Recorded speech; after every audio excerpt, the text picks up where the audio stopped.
author, speaker, consultant, advisor to CEOs, helping companies impress their customers and inspire their employees 280 characters at a time. And if you just look at the data over 13 years, the headline here is, spoiler alert, the companies that lead in customer experience have shareholder returns that are on average over 3 times that of the companies that lag in customer experience. Okay, one thing no one knows about you. I was a radio DJ in college. Hello, fellows. Welcome to the next episode of Jagged with Just Ravi. Subscribe to my channel for conversations at the edge with thought leaders from the marketing, branding, and the business world. Conversations that ignite new ideas with rough and sharp edges. Hi, John. So nice to have you on my show. It's good to be here, Just Ravi. Thank you for having me. Thank you for saying my name perfectly. You're welcome. Thank you. Okay. So, John, if I requested you to tweet your profile, what would you say? Yes. So now I took this question literally because you did alert me in advance that you'd be asking this. And so I made sure to get it to 280 characters or less. And so, yep, there you go. So I would say author, speaker, consultant, advisor to CEOs, helping companies impress their customers and inspire their employees 280 characters at a time. Yay! And that leaves some room to spare. That wasn't even hitting 280, but there you go. That would be my Twitter profile for you. Wow. Okay. So, John, few of the aspects we will get into. First, we will start with your book and that famous provocative line that everybody wants you to start with. I will also start with that because honestly, when you listen to it, it really turns conventional wisdom on its head. And it's accurate also. It's not just for effect or impact because you've explained throughout your book why you say that. So I will say the line and then I will request you to talk about it and perhaps also a bit about how you came around to write this book. Like they say, the book chooses you. So how the book chose you. And the line goes like this. If you are aspiring to satisfy your customers, then you are aspiring to mediocrity. Why do you say that, John? Because everybody's saying customer satisfaction, and you're saying that it is not even in the game. Yeah. Yes. So, it was certainly meant to be a provocative line, but it's more than just provocative. I mean, I think it is the truth, and I stand by that statement. And so you're right. The traditional business teaching is customer satisfaction should be your goal. That's the right objective. And I would argue that customer satisfaction is a one-way ticket to the business graveyard. Because if you're really seeking to derive competitive advantage, strategic advantage, economic advantage from the product and service experience that you deliver, it is not enough to merely satisfy your customers. I would tell you, you need to impress them.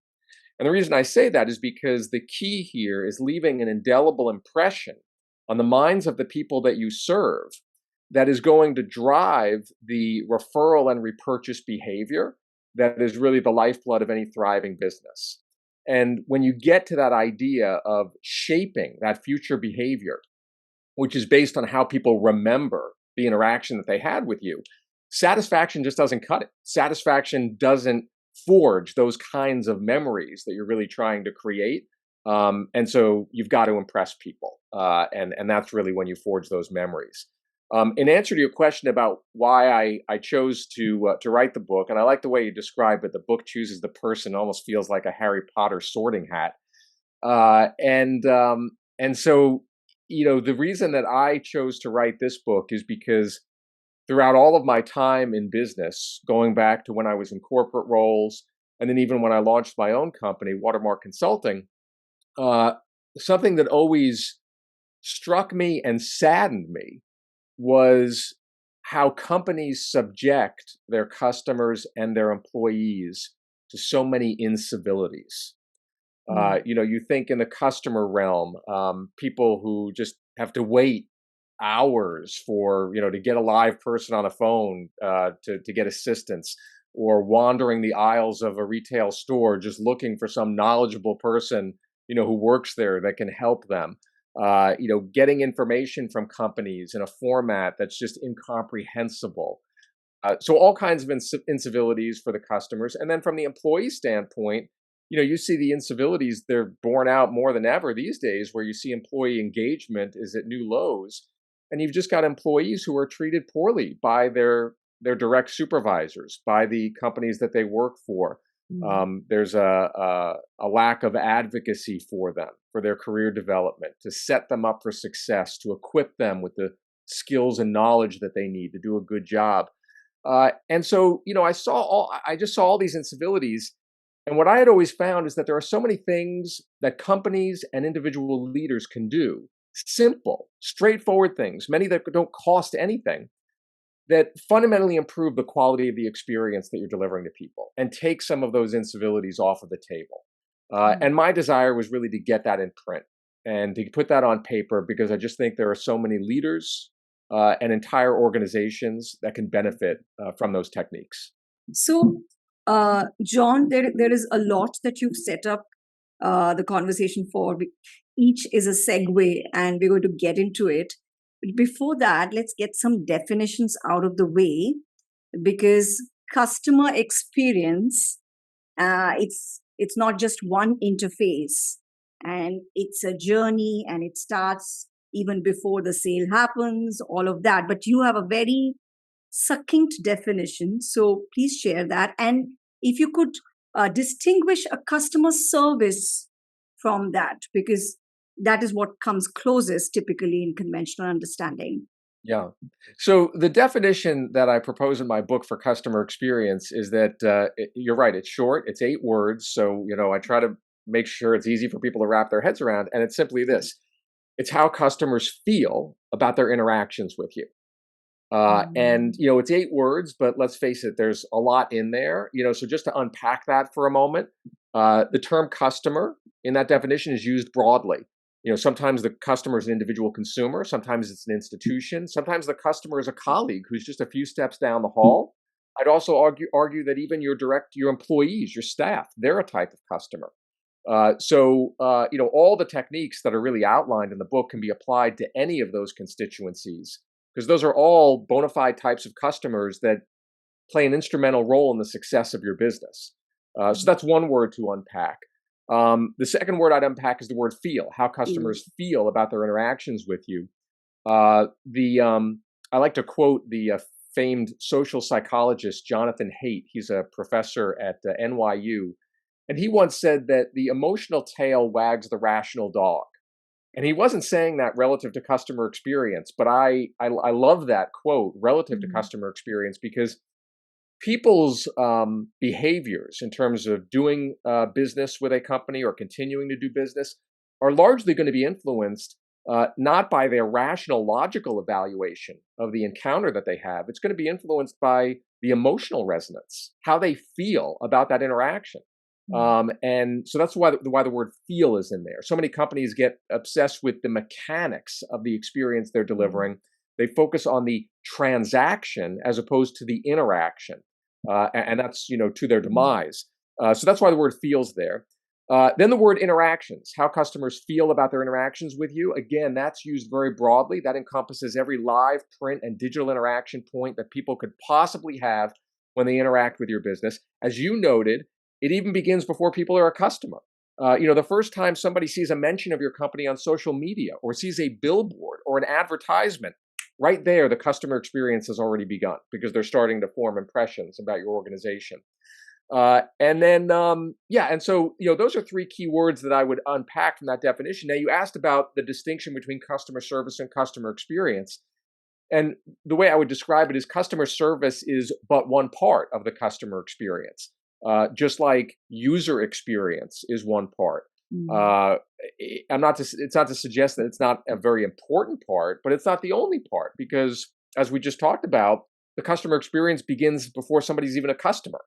So it obviously can't be synonymous with customer service. And the other way I think that people can distinguish in their minds the difference between the two things is to recognize that in many industries, the mere need for customer service indicates that there's a larger problem with the customer experience. So in a lot of businesses, if you think about it, the best kind of customer service is the kind you never need because everything just works perfectly upstream. Expectations are set perfectly at point of sale. The sales proposal that you get is perfectly clear. The billing and invoicing that you get requires, no additional explanation. These are all examples of doing things right upstream so that you preempt dumb avoidable reasons why people have service inquiries downstream. And so that again is another reason why I Mm. use those terms, view them as distinct, because if you've got a great customer experience, you actually find that there's less of a need for customer service. Yeah, yeah, yeah. So, customer service is mostly to fix something lacking in the customer experience. So, you've not just distinguished it, you made it one a subset of the other, and you've also shown the relationship that they have. That isn't that very, very Yeah, I think interesting? that's fair. And the other reason that I think it's dangerous for a company to view customer experience and customer service as synonymous is that the minute that you do that, there's a whole cadre of your organization that's probably going to tune out.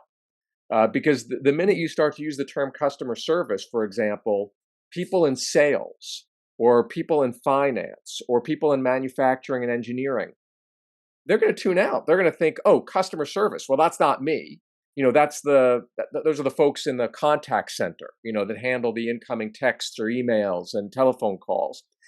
And that's not the kind of impression that you want to leave on your workforce. The people in finance, the people in manufacturing, the people in sales, they all have a very important hand in shaping the end-to-end customer experience.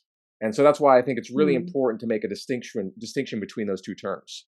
Yeah, yeah, absolutely. So, John, why is it that it's not given the importance that it should be given? So, customer marketing, it always becomes a department. It always becomes, the fact that it is central to the business and the ROI and the shareholder value. Why is that not understood? And you have written papers. I was listening to Watermark Consulting's famous paper about this when you establish the relationship over data, very, very credibly and very reliable data. So, what is it that businesses are missing here? What is the business case that is clearly out for customer experience? Yeah, I think the challenge here is that in many corner offices and executive suites, uh, there is a deep-seated skepticism around the true value of a great customer experience, what the return really is. And while those business leaders, they say the right stuff, in their annual report, they've got the good annual report copy, they've got the marketing phrases on their website extolling the importance of customer centricity and customer experience. When you get them in private, that's when they sort of wonder, is this soft? Is it intangible? I mean, is there really a return on being better to our customers? And the other thing that I think drives the skepticism is that you do have some industries where, given perhaps the lack of substitute products or the competitive environment, that at a particular point in time, you might be able to get away with being kind of bad to your customers because they don't have any other place to go. Now, what I would tell you is in the industries that fit that bill, that is ephemeral, that setup. That is not long lasting. The annals of corporate history are littered with the carcasses of companies that just thought they had a lock on the market. It was a monopolistic environment. And they said, we don't need to up the ante here in terms of customer experience. And those companies are, now either dead or shells of their former selves. You think of companies like BlackBerry or Blockbuster Video, or the entire taxi industry, Mm. across the globe. These are all companies that dominated their respective industries. And then they were upended by upstarts that really figured out a better way to deliver the customer experience. And they ate the lunch of those dominant players as a result. So, that's one thing I would say to executives that are skeptical is, hey, you might be living it up right now and the profits are rolling in and you're like, hey, we just dominate, we're at the top of the pyramid, but that doesn't last forever. And it's particularly in those environments where companies start to take their eye off the ball of customer experience. That's when the upstarts look at that as an opportunity to really Mm. raise the bar. But going back to your original question, so how do you really demonstrate the ROI to business leaders?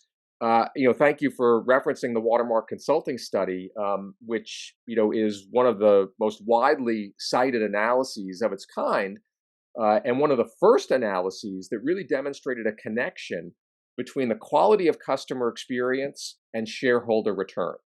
And that's really what the study's about. And it's got, in my new book, there's the latest version of the study. It's got 13 years of data in it. And basically, what we did is, we kind of created sample portfolios of the top 10 publicly traded companies in customer experience versus the bottom 10. And we didn't pick the companies. We were using third-party research surveys that make a living out of, ranking companies in this regard.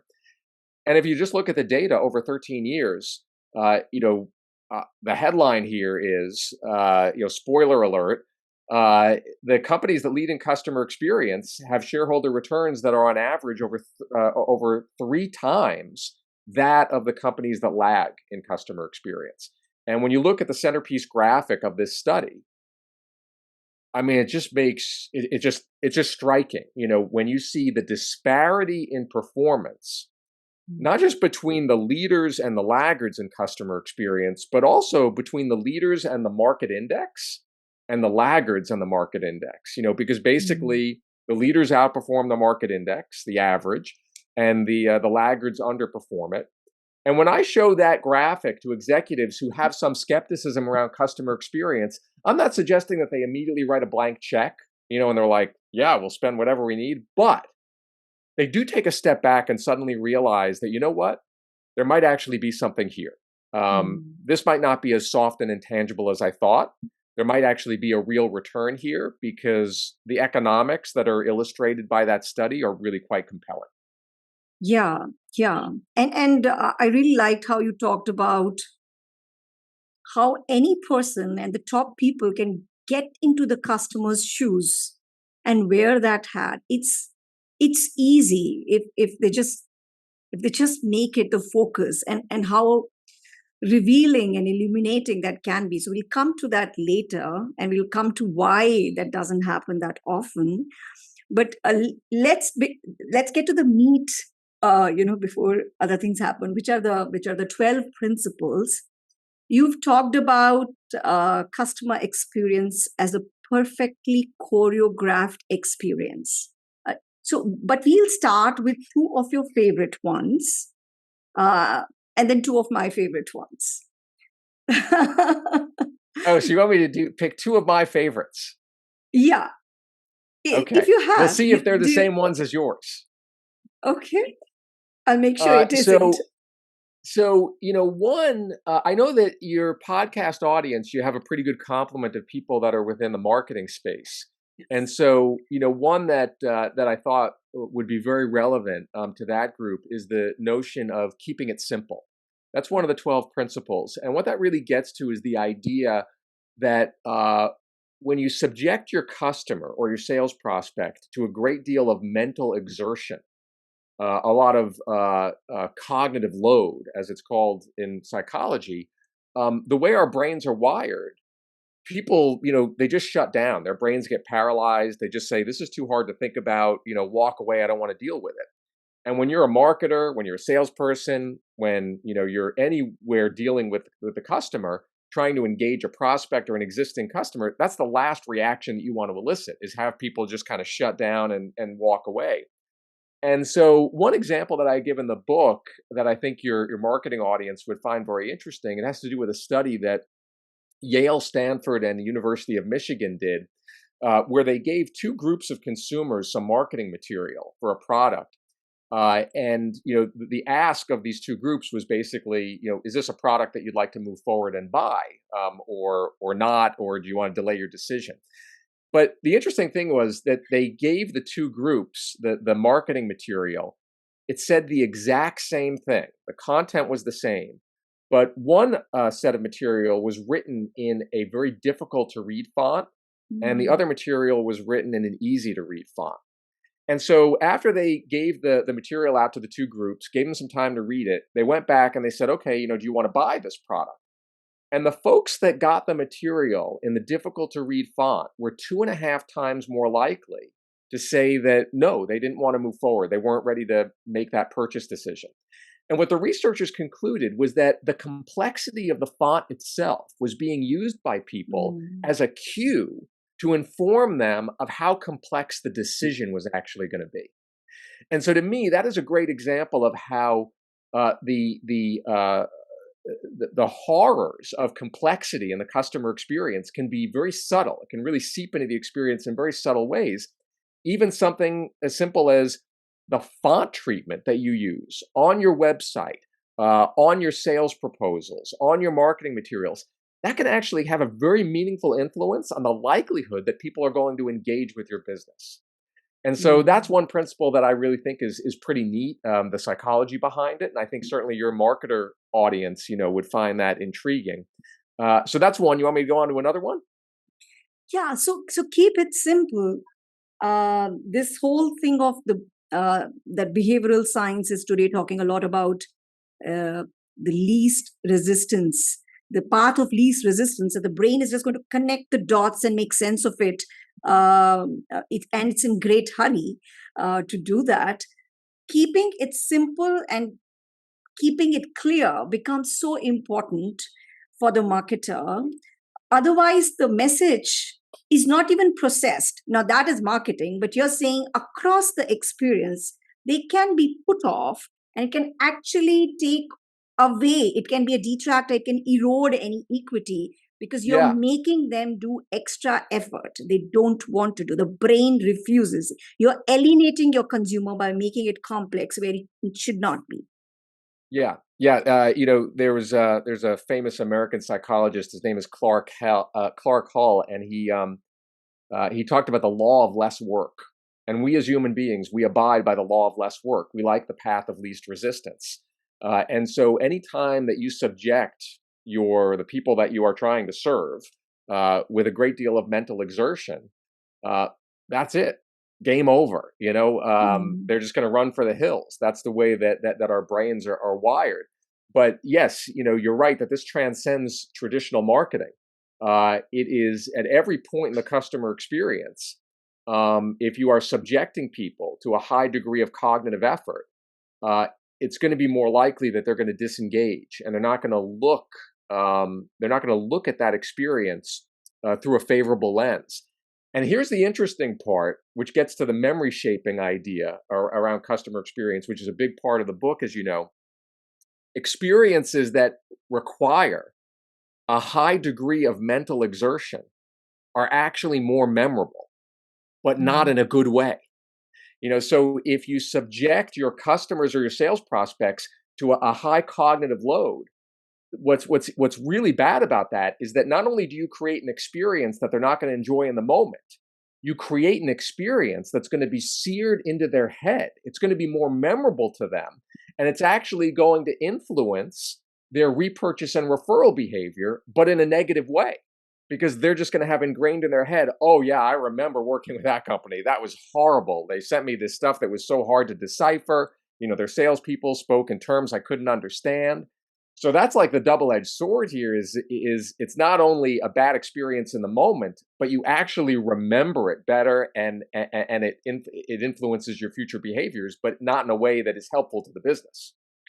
Yeah, John, like you say, the peak and the valley. So this becomes a valley, and yeah, we'll get to the memory being shaped by emotion.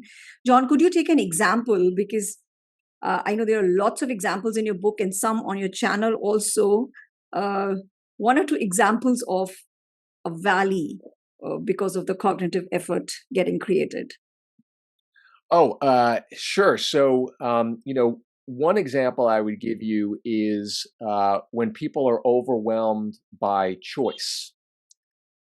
So it's very easy for business people and marketers and product developers to fall into the trap of thinking, hey, the more choices we give our customers, the better we're going to be as a business, right? I mean, if we have a flavor for every consumer choice or preference, well, we'll be the most popular offering on the street. Mm. But actually, that's not how it works. There are studies that are outlined in the book, because this has been analyzed over and over again, where you find that if you give people a lot of choices, they get paralyzed. And what they do is they actually don't buy. They actually walk away because the complexity of that experience is so it repels them so that they just disengage.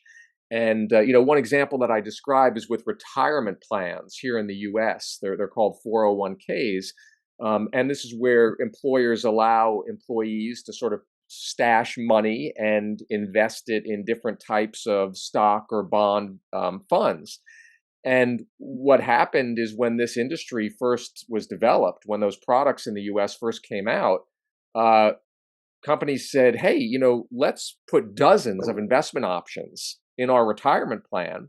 Because then, when employees, no matter what their investment preference is, they're definitely going to find something in our product.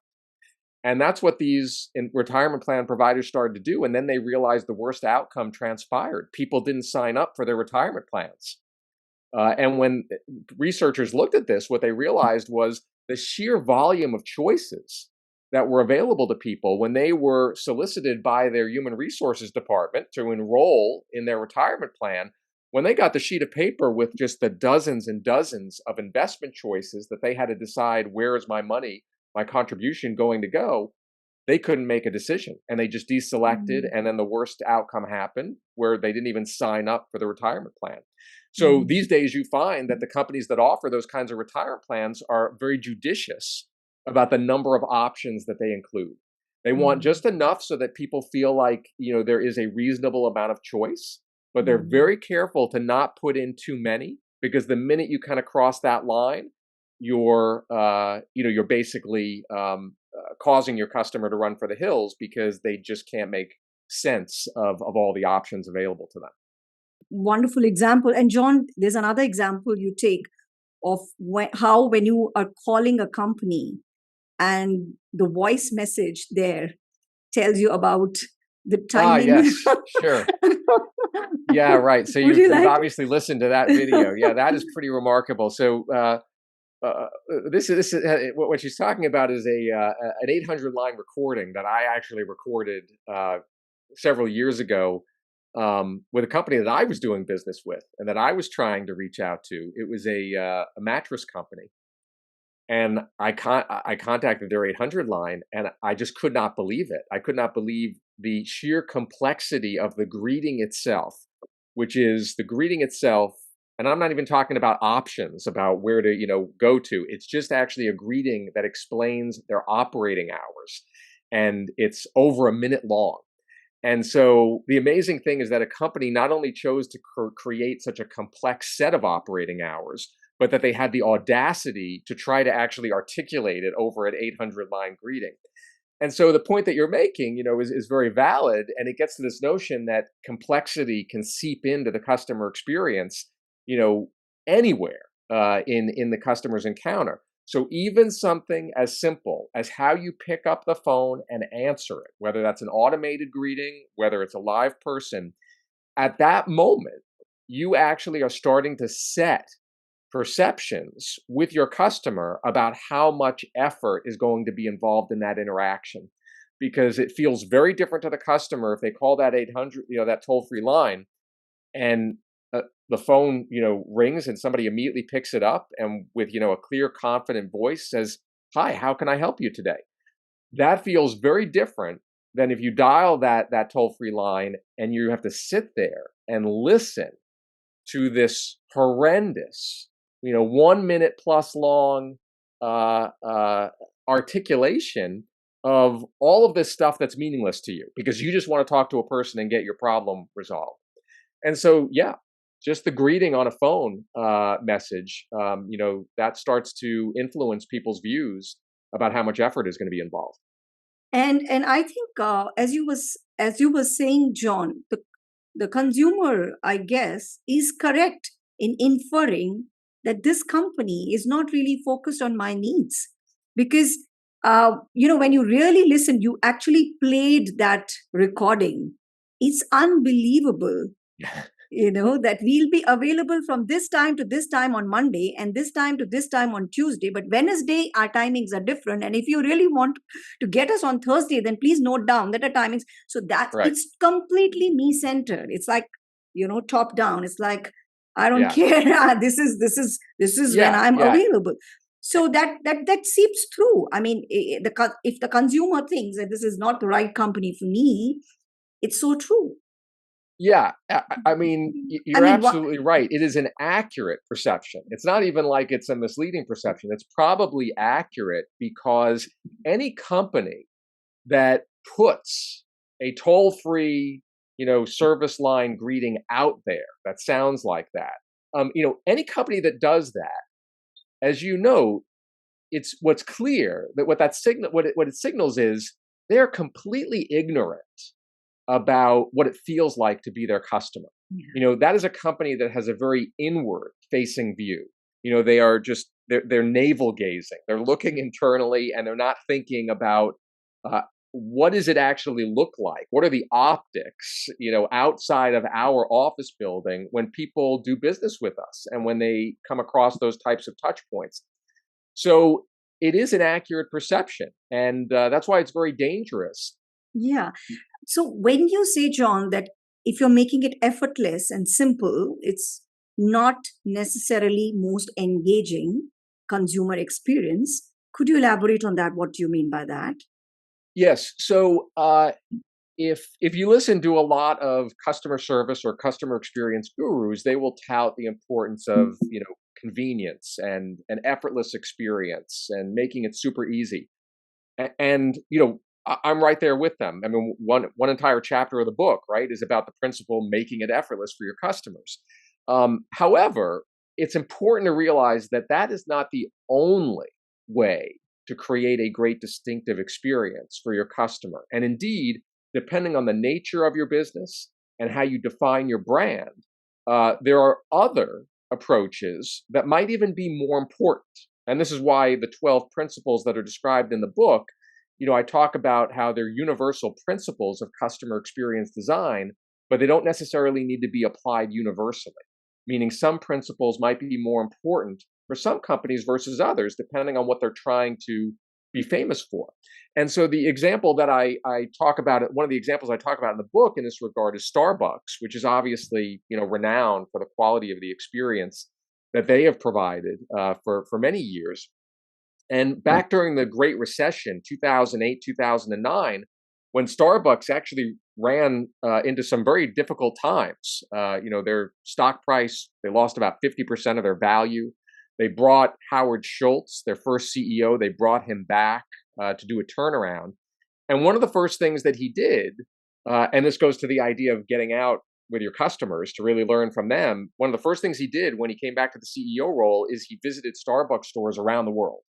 And he just watched Mm. customers and baristas as they interacted within the stores. And after doing this, he came back to his executive team a few months later, and he had a big meeting with his top 100 managers where he was going to lay out his vision for the turnaround.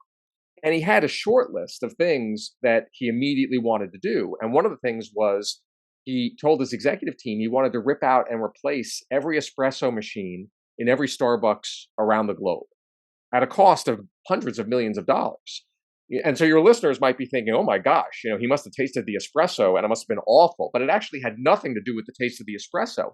What Howard Schultz realized when he visited the stores was Starbucks had installed a couple of years prior, they installed some new espresso machines to try to make the act of actually preparing the espresso faster. So they were focused on efficiency. But what he realized was that these new espresso machines were actually much higher profile than the older ones. And as a result, the baristas could no longer maintain eye contact with their customers when they were making the drink. And when Howard Schultz saw this, he was kind of appalled because it just flew in the face of everything that Starbucks was supposed to be. The Starbucks brand was supposed to be creating sort of an authentic coffee house feel. And when he saw that the baristas couldn't maintain eye contact with the customers when making their drinks, he thought to himself, that's not Starbucks. I mean, you might as well be in a McDonald's to get your Mm. espresso then. And so that's why he wanted to rip out and replace all the espresso machines. And indeed, he actually bought a company that made a unique espresso machine just for Starbucks. While it was also pretty efficient, it was low profile. And so now when they installed those, the baristas could again maintain eye contact with their customer and create that warmth that was really supposed to be Mm. a cornerstone of the Starbucks brand. And so the important thing about this story is that sometimes the most efficient customer experience is not the most engaging. And Mm. so marketers and operators need to keep that in mind as they design and deliver their customer experiences, that sometimes it actually pays to not choose the most efficient espresso maker, for example, if in return you are able to get an experience, meaning I can see the person I'm making the drink for, that better aligns with the kind of brand that you're trying to exude, this notion of that authentic coffee house.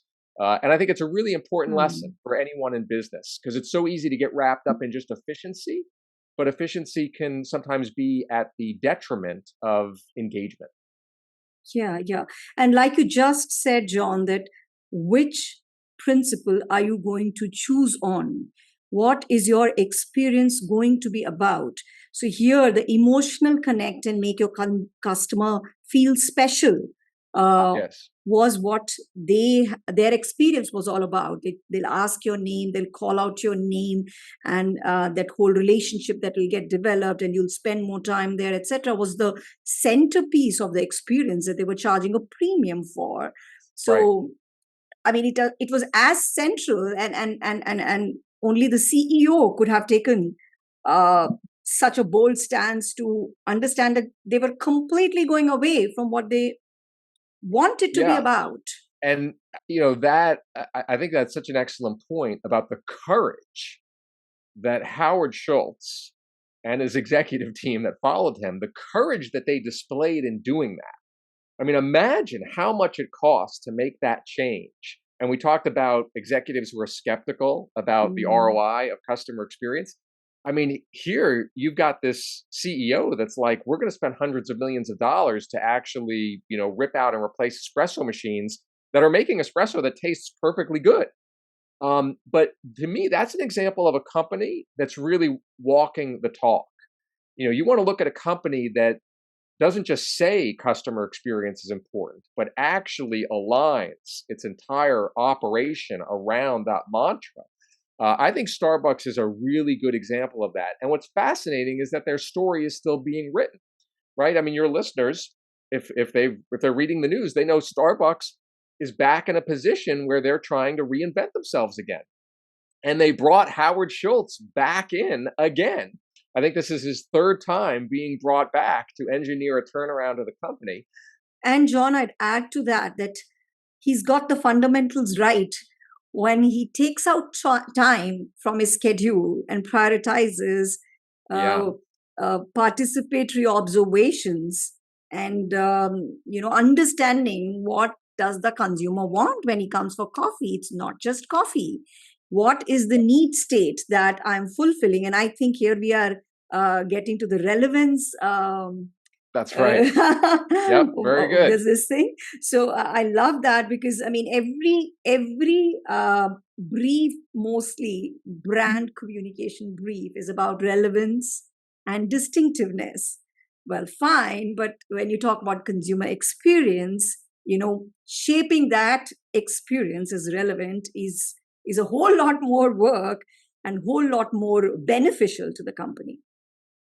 Yeah, yeah. So, I mean, you're right. And you start to see again how these principles start to sort of play off of one another. But one of those principles is about creating relevance. And obviously, brand relevance is a term that any marketer would be familiar with.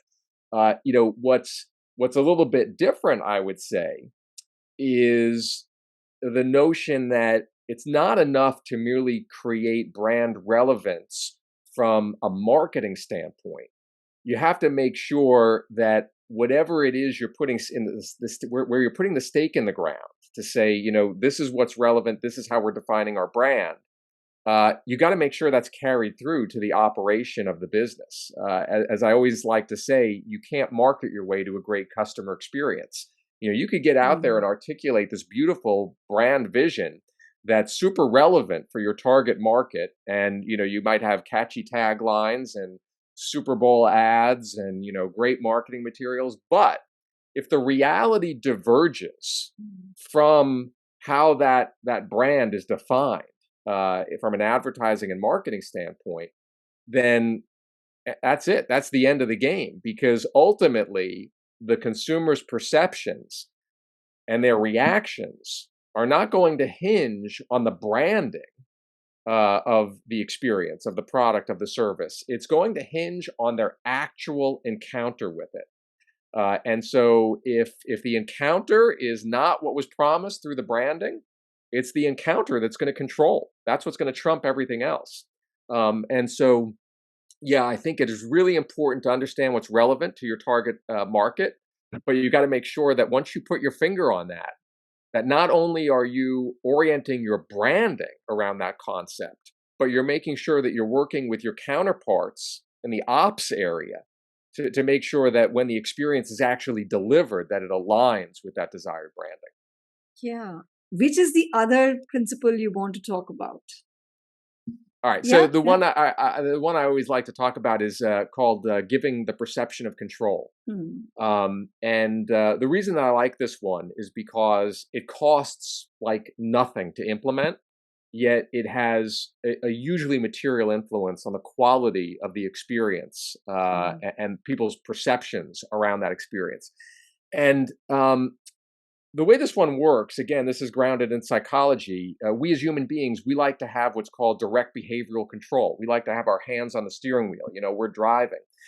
But the minute that we don't feel like we are in control of what's going on around us, we immediately feel less good about the experience that we're going through. And the challenge, of course, is that in many businesses, you can't give your customer this direct behavioral control. You go to a casual fast food restaurant, you can't make the food yourself. You have to delegate that to someone, behind the counter. If you go to an insurance professional to, buy insurance, you can't underwrite that yourself. You have to delegate that to the insurer to do. And so my point is, in all of these business interactions where your customer has to rely on another party, on you to do something, right then and there, the experience is going to feel less good because they'll feel like I've lost control of what's going on. Hmm. But the neat thing is, because there's been a lot of research around this, there's a really good proxy for giving people direct control of the experience, and that is giving them the sense, the perception that they have control.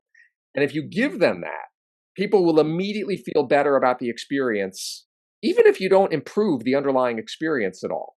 Hmm. That's what's kind of magical about it. And so the two ways that are described in the book to give people the perception of control is to be really good at setting expectations with them, as well as giving them the power of choice. Not Hmm. too much choice, because we don't want to create the complexity we talked about earlier, but some small choice that makes them feel like they are exerting influence over the experience they're going through. And the study I describe in the book, which I think will help illustrate this point for your listeners, it was something that was done with the American Red Cross. A psychology researcher went to a Red Cross site, and they basically, divided people, blood donors, into two groups. And for the first test, they had, one group of people just go and give blood, but the other group, they actually sat them down and they had them watch a 2-minute video that Hmm. described in detail what it was going to feel like giving blood, like both the Hmm. physiological and the psychological feelings that they would encounter as they did this. And then after everybody donated, they interviewed them. And strangely enough, the folks who watched the 2-minute video in advance, actually reported feeling less pain giving blood, and they also reported having a better experience doing it. And what the researchers concluded was the difference here. I mean, it was that 2-minute video, but what did the 2-minute video do? Well, it set people's expectations about what they were about to go through. And by virtue of doing that, you're giving people the sense of control because now I sort of know what's on the horizon. I know what's coming around the corner. And so the Mhm. experience they went through really didn't, change at all, right? But just by setting that expectation, they feel like they have control. Well, then they repeated the study, and instead of using a 2-minute video in advance, they did this. One group of people, the control group, they just had the blood drawn from their non-dominant arm.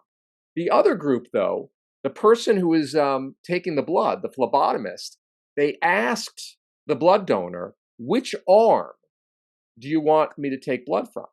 And again, at the end of the day, they interviewed all the people, and the folks who had the choice of which arm to give blood from, again reported feeling less pain and having a better experience giving blood. And this is the power of choice, and you could argue it's not even very meaningful choice. I mean, right arm or left arm, it is still a stranger coming at you with a sharp needle. But merely by exerting that choice, people feel like I have some control over what's going on around me. And so therefore I feel better about the experience as a result.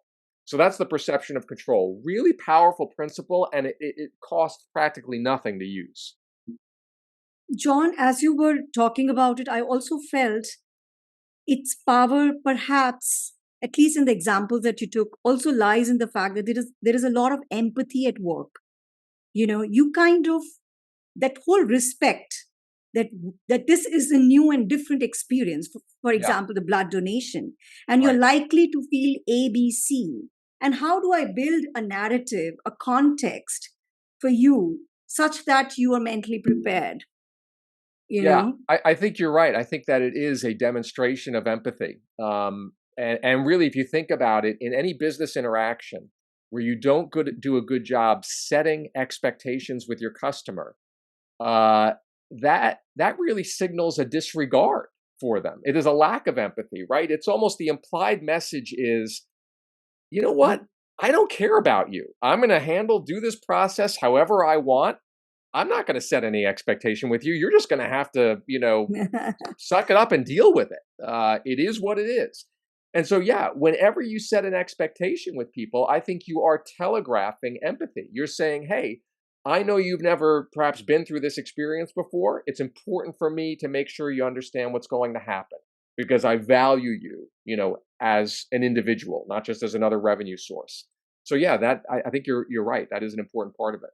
And John, this whole thing that the brain likes a narrative, that the brain functions and processes things better when it's a narrative, and setting the context perhaps takes you through that, think of that, here is where you are right now, here is where I will take you, and this is Yeah. what you will experience. That whole narrative makes it very easy for the brain to process. The resistance decreases. Yes. The Yeah. all the fear of the new experience, and you've set them out on a journey. Perhaps the brain. Yeah, I think that's an excellent way to describe it. What it really comes down to is ambiguity is the enemy. Hmm. The minute you saddle your sales prospects or your customers with unnecessary, avoidable ambiguity, uh, that's it. The experience is going to feel bad to them as a result. So, yeah, wherever possible, you want to remove uncertainty and ambiguity from the experience, and you're going to be better served as a result. Awesome, awesome. So, John, I've selected. I love all of them because I just love consumers and their experiences. So, I'll take this. Although you've touched, keep it emotional, simple. Okay, fine. Let's make it deliver pleasant surprises.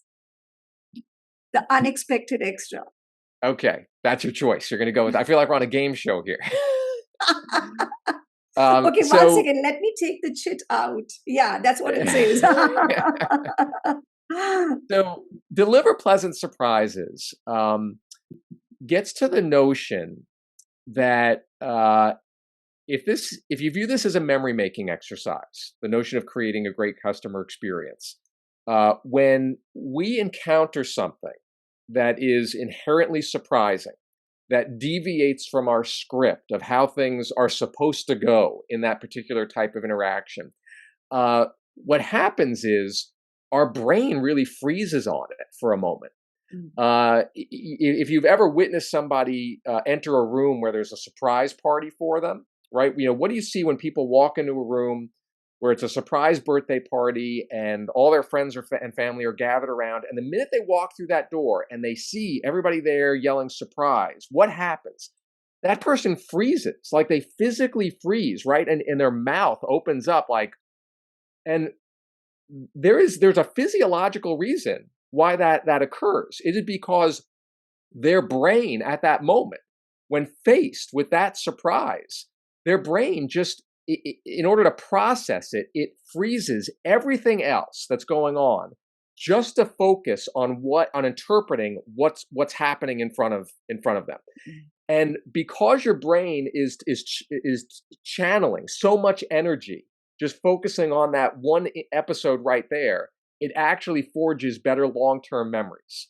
So that's why something that is inherently surprising can not only be delightful in the moment, but it gets to forging those long-term memories that are Mm. going to fuel that future repurchase and referral behavior that we're all looking for. And so delivering pleasant surprises is a really effective way to create those peaks, surprising peaks in the experience that people remember.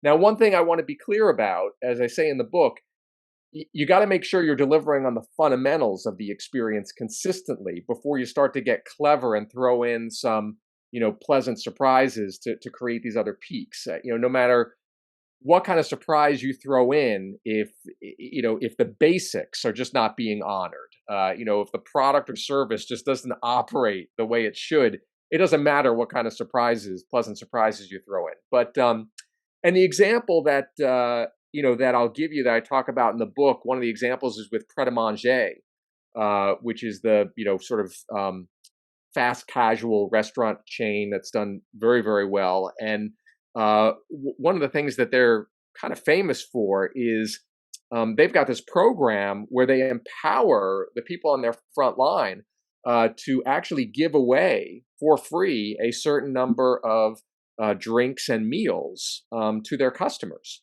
So the employee sort of has the authority when you go up with your coffee and your sandwich and you put it on the counter and you start to get your purse or your wallet out, they might just look at you and say, "That's on us today."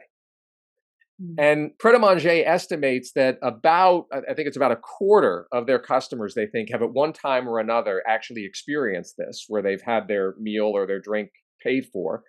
And this is a great example of deviating from the script, because when you walk into a restaurant, a takeout restaurant, you go up to the counter to pay, and what do you expect? You're going to hand over your money. They're going to say thank you. You leave. But then when somebody looks at you and says, "Hey, that's on us today," that's one of those, your mind freezes, focuses on it, and is like, "What?" And so those people, think about what's going to happen when they leave Pret a Manger. They're going to talk about that incident like over and over again to their friends and their family. So even people who have never experienced it themselves are probably going to hear about it. And also, it's going to make you come back to Pret a Manger, because you're going to wonder, gee, the next time I'm in, I wonder if it'll be one of those days, where I'll actually get something free. So that's a great example, I think, of deliberately Mm. engineering into the experience a pleasant surprise that Pret a Manger is clearly calculated that whatever they are giving away in Mm. terms of free drink and meal is worth it, given the peaks that they are creating and the positive word of mouth that is generated as a result. Yeah, yeah, absolutely. So there is a lot more we could have talked about, but guys, just pick up the book. It's all in the book. It's Yes, all in the right here. book. It's all in the book. There we go. Yay. From impressed to obsessed. Yes. Here is Oh, again I know. We're going for the prop now. Yeah, Ah. So, okay, so you already knew about it. No surprises here. I've watched the show. It's a consistent a part of my experience design, so can't help it. Yeah, that's fair. I respect it. Here it starts. Mother's best advice. Write the damn book. That's a Wow, quote. what a wise mom. Okay, as per your wife, your most often used phrase. Would you like some tea? We're big tea drinkers in our house. So that's common courtesy is whenever you make tea for yourself, you ask your partner, would you like some tea? Lucky wife. Okay, one thing no one knows about you. I was a radio DJ in college. Okay. A book you'd like to gift to all your friends, can't be your own. The Giving Tree by Shel Silverstein. Okay, what's something new happening in your life right now? How about I'm getting closer to empty nest status? Okay, okay. What's your greatest joy? My children. How would you like strangers to remember you? Kind and thoughtful. What's a lesson that took you a long time to learn? Be concise. Okay. What's one missed opportunity that you wish you could have a second chance at? I would say, wow, I'm going back a ways now, but back in my college days, it was racing rowing crew boats at Henley in England. I would like the opportunity to do that again. Oh, nice. Okay, what's next? For me, lunch.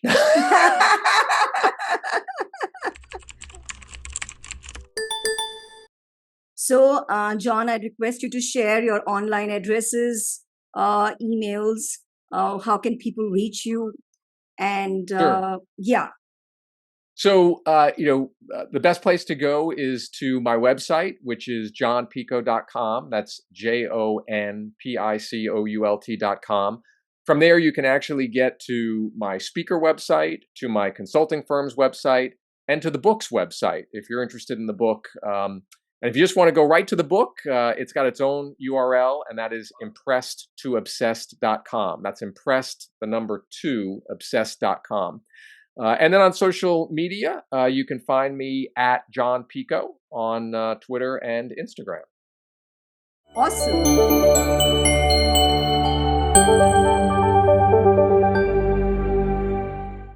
Well, you should like, share, and subscribe. Absolutely. And I want to let you know I appreciate the advance work that you did in preparing for our discussion today. It was a good podcast guest experience. It'll be a memorable one because it's always nice to speak with someone that has some clear preparation in advance and also keen understanding of their audience and the kinds of things that audience would be interested in relative to the guest's area of expertise. So I very much appreciate that. Yay. Thank you so much, John. It was an absolute pleasure hosting you today.